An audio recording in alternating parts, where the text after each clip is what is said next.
Avec des supporters de retour dans les rues et dans les stades, l'Euro de football s'ouvre ce soir à Rome, au Stadio Olimpico, pour un alléchant match d'ouverture Turquie-Italie.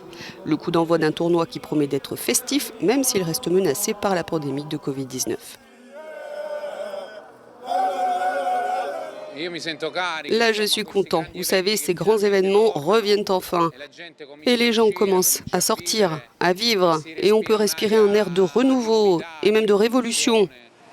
Et donc, la bonne chose, c'est que nous avons à nouveau l'espoir de sortir de ce cauchemar. Avec le Covid, les supporters ne sont pas autorisés à venir de Turquie. Alors nous avons parcouru 1500 km depuis l'Allemagne et la Hollande pour soutenir notre équipe nationale ici en Italie. L'événement est toujours un défi sécuritaire pour les autorités européennes. L'Office européen de police, Europol, a dévoilé un centre d'opération de maintien de l'ordre pour le championnat de l'UEFA.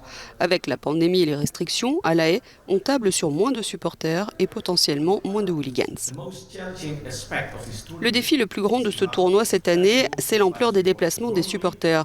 Normalement, tous les supporters venant de différents pays voyagent vers un seul pays européen.